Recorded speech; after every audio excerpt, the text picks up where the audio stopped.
ایک حسین نوجوان کا سبق آموز واقعہ۔ ایک بزرگ فرماتے ہیں کہ میں 1 سال سخت ترین گرمی کے زمانے میں حج کو چلا۔ لو بڑی شدت سے چلتی تھی۔ ایک دن جب میں وسط حجاز میں پہنچا تو اتفاقاً قافلے سے بچھڑ گیا اور مجھے کچھ غنودگی سی آ گئی۔ دفعتاً آنکھ جو کھلی تو اس جنگل بیابان میں ایک آدمی نظر آیا تو میں جلدی اس کی طرف چلا تو دیکھا ایک کم سن لڑکا تھا جس کی داڑھی بھی نہ نکلی تھی اور اس قدر حسین کہ گویا 14ویں رات کا چاند ہے، بلکہ دوپہر کا سورج اس پر ناز و نعمت کے کرشمے چمک رہے ہیں۔ میں نے اس کو سلام کیا۔ اس نے کہا ابراہیم وعلیکم السلام۔ میرا نام لینے پر مجھے انتہائی حیرت ہوئی اور مجھ سے قوت نہ ہو سکا کہ میں نے بڑا تعجب سے پوچھا، صاحبزادے تجھے میرا نام کس طرح معلوم ہوا؟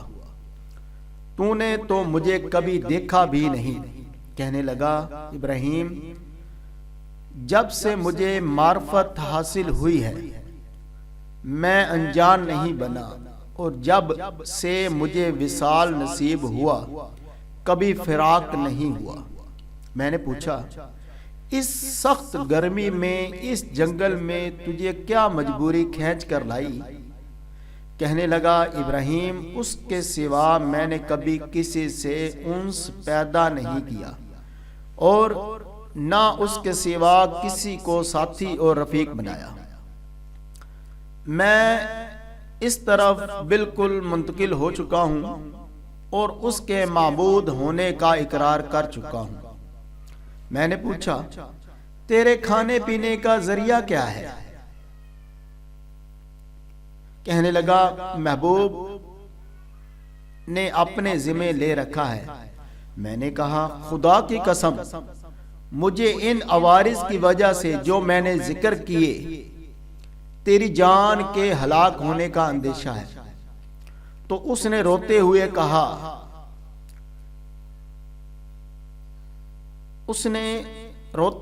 کہ اس کی آنکھوں سے آنسوؤں کی لڑی موتیوں کی طرح اس کے رخساروں پر پڑ رہی تھی۔ چند شعر پڑھے جن کا ترجمہ یہ ہے، کون شخص ڈرا سکتا ہے مجھ کو جنگل کی سختی سے، حالانکہ میں اس جنگل کو اپنے محبوب کی طرف چل کر قطع کر رہا ہوں اور اس پر ایمان لا چکا ہوں۔ مجھ کو بے چین کر رہا ہے اور شوق ابھارے لیے جاتا ہے، اور اللہ کا چاہنے والا کبھی کسی آدمی سے نہیں ڈر سکتا۔ اگر مجھے بھوک لگے گی تو اللہ کا ذکر میرا پیٹ بھرے گا، اور اللہ کی حمد کی وجہ سے میں پیاسا نہیں ہو سکتا، اور اگر میں ضعیف ہوں تو اس کا عشق مجھے حجاز سے خراسان تک، یعنی یورپ سے پچھم تک لے جا سکتا ہے۔ تو میرے بچپن کی وجہ سے مجھے حقیر سمجھتا ہے۔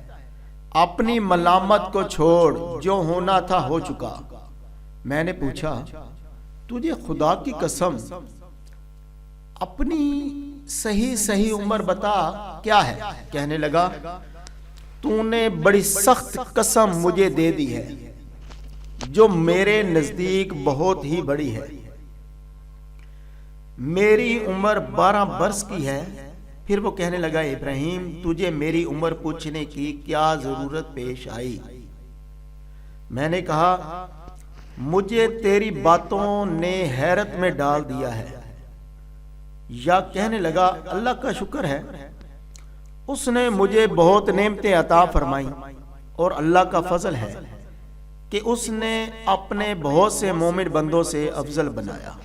ابراہیم کہتے ہیں، مجھے اس کے حسن و صورت، حسن سیرت، شرعی کلام پر بڑا تعجب ہوا۔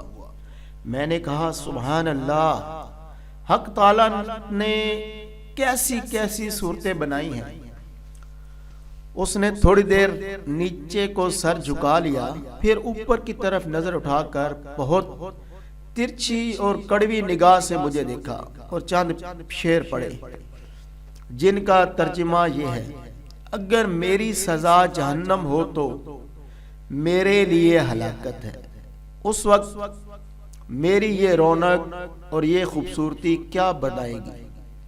اس وقت میری ساری خوبیوں کو عذاب عیب دار بنا دے گا اور جہنم میں طویل عرصہ تک رونا پڑے گا، اور جبار جل جلالہ یہ فرمائے گا، اور بدترین غلام تو میرے نافرمانوں میں ہے. تو نے دنیا میں میرا مقابلہ کیا، میری حکم عدولی کی، تم میرے عہد و پیما کو بھول گیا تھا یا میری ملاقات کو بھول گیا تھا؟ اے ابراہیم، تو اس دن دیکھے گا کہ فرما برداروں کے منہ 14ویں رات کی چاند کی طرح چمک رہے ہوں گے، اور حق تعالی شان اپنے اوپر سے انوار کے پردے ہٹا دیں گے، جس کی وجہ سے یہ فرما بردار اس پاک ذات کی زیارت سے ایسے مبہوت ہو جائیں گے کہ اس کے مقابلے میں ہر نعمت اور ہر راحت کو بھول جائیں گے، اور حق تعالیٰ ان فرما برداروں کو ہیبت اور خوشنودی کا لباس پہنائیں گے، ان کے چہروں کو رونق اور شادابی عطا ہوگی. یہ اشعار پڑھ کر کہنے لگا: اے ابراہیم، جو درست سے منقطع ہو گیا اور وصال اس کو حاصل ہے جس نے اللہ تعالیٰ کی عطا سے وافر حصہ لیا. ابراہیم اپنے رفقائے سفر سے بچھڑ گئے. میں نے کہا ہاں، میں ایسے ہی رہ گیا تھا. تجھ سے اللہ تعالیٰ کے واسطے سوال کرتا ہوں، تم میرے لیے دعا کرے کہ میں اپنے ساتھیوں سے جا ملوں. میرے کہنے پر اس لڑکے نے آسمان کی طرف دیکھا اور کچھ آہستہ آہستہ زبان سے کہا. مجھے اس کے ہونٹ حرکت کرتے ہوئے معلوم ہوئے. اس وقت مجھے دفعتاً نیند کا جھونکا سا آیا یا بیہوشی سی ہوئی. اس سے جو میں نے فاقہ پایا تو قافلے کے بیچ میں اونٹ پر اپنے آپ کو پایا، اور میرے اونٹ پر جو میرا ساتھی تھا وہ مجھ سے کہہ رہا تھا: ابراہیم، ہوشیار رہو، سنبھلے رہو، ایسا نہ ہو اونٹ پر سے گر جاؤ. اور اس لڑکے کا مجھ کو کچھ پتہ نہ چلا، وہ آسمان پر اڑ گیا یا زمین کے اندر اتر گیا.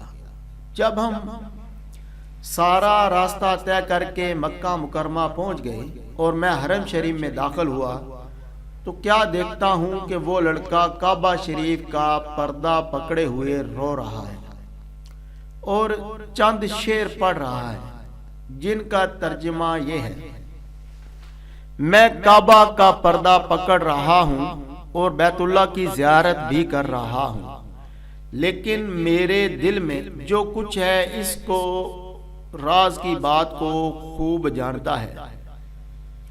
میں بیت اللہ کی طرف پیدل چل کر آیا ہوں، کہیں سوار نہیں ہوا، اس لیے کہ میں باوجود اپنی کم سنی کی فریضتاً عاشق ہوں. میں بچپن ہی سے تجھ پر مرنے لگا ہوں، جبکہ میں عشق کو جانتا بھی نہ تھا، اور اگر لوگ ملامت کریں کسی بات پر تو میں ابھی عشق کا طفل مکتب ہوں. اے اللہ، اگر میری موت کا وقت آ گیا ہو تو شاید میں تیرے وصل سے بہرہ یاب ہو سکوں. اس کے بعد وہ بے اختیار سجدہ میں گر گیا اور میں دیکھتا رہا. اس کے بعد میں اس کے پاس گیا، اس کو ہلایا تو وہ انتقال کر چکا تھا، رضی اللہ تعالی عنہ و ارضا. ابراہیم کہتے ہیں مجھے اس کے انتقال کا بڑا سخت صدمہ ہوا. میں وہاں سے اٹھ کر اپنی قیام گاہ پر آیا، اس کے کفن دینے کے لیے کپڑا لیا اور مدد کے لیے 1-2 آدمی ساتھ لیے اور وہاں پہنچا جہاں اس کو مردہ چھوڑ کر آیا تھا. تو اس کی لاش کا کہیں پتہ نہ چلا. وہاں دوسرے حاجیوں سے دریافت کیا مگر کسی کو بھی پتہ نہ تھا۔ کسی نے اس کو دیکھا تو میں سمجھا اللہ تعالیٰ نے اس کو لوگوں کی آنکھوں سے پوشیدہ فرما رکھا تھا۔ میں وہاں سے اپنے قیام گاہ پر واپس آیا اور مجھ پر کچھ غرودگی سی آ گئی، تو میں نے اس کو خواب میں دیکھا کہ وہ ایک بہت بڑے مجمع میں ہے اور سب سے پیش ہے، اور اس پر اس قدر نور چمک رہا ہے اور ایسے عمدہ جوڑے ہیں کہ ان کی صفت بیان نہیں کی جا سکتی۔ میں نے اس کو پوچھا تو وہی لڑکا ہے؟ کہنے لگا میں وہی ہوں۔ میں نے پوچھا کیا تیرا انتقال ہوا؟ اس نے کہا ہو گیا۔ میں نے کہا میں نے تجھے تجہیز و تکفین کے لیے بہت تلاش کیا، کہیں پتہ نہ چلا۔ کہنے لگا ابراہیم سن، جس نے مجھے میرے شہر سے نکالا وہ اپنی محبت میں اور کیا کر سکتا ہے، اور میرے عزیز و اقارب سے جدا کیا، اسی نے مجھے کفن دیا اور کسی دوسرے کا محتاج بننے نہیں دیا۔ میں نے پوچھا حق تعالیٰ نے تیرے مرنے کے بعد تیرے ساتھ کیا معاملہ کیا؟ اس نے کہا اللہ جل شانہ نے مجھے اپنے سامنے کھڑا کیا اور فرمایا کہ تو کیا چاہتا ہے؟ میں نے عرض کیا تو الہی مقصود ہے اور تیری ہی مجھے آرزو ہے۔ فرمایا بے شک تو میرا سچا بندہ ہے اور جو تو مانگے گا اس کے لیے کوئی رکاوٹ نہیں۔ میں نے عرض کیا میں یہ چاہتا ہوں کہ میرے زمانے کے تمام آدمیوں میں میری سفارش قبول فرما لے۔ ارشاد ہوا ان سب کے بارے میں تیری سفارش قبول ہے۔ ابراہیم کہتے ہیں اس کے بعد اس لڑکے نے خواب میں مجھ سے رخصتی مصافحہ کیا اور میں نیند سے بیدار ہو گیا۔ میں نے حج کے جو ارکان باقی تھے وہ پورے کیے، مگر اس لڑکے کی یاد سے اور اس کی رنج سے میرے دل کو قرار نہ تھا۔ میں حج سے فارغ ہو کر واپس ہوا، لیکن حالت یہ تھی کہ راستے میں سارے قافلے والے یہ کہتے تھے ابراہیم تیرے ہاتھ کی مہک سے ہر شخص حیران ہے، کیسی خوشبو آ رہی ہے۔ اور اس واقعہ کی نقل کرنے والے کہتے ہیں مرنے تک ابراہیم رحمت اللہ علیہ کے ہاتھوں میں سے وہ خوشبو آتی رہی ہے۔ سبحان اللہ۔ بے شک جو اللہ کی محبت میں ڈوب جاتا ہے اس کی کیفیت ایسی ہی ہے، اور یقیناً اصل چیز تو اللہ اور اس کے رسول کی محبت ہی ہے۔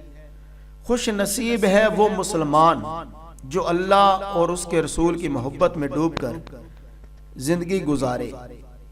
دعا ہے اللہ تعالی ہمیں اپنے حقیقی محبت نصیب فرمائے، آمین یا رب العالمین۔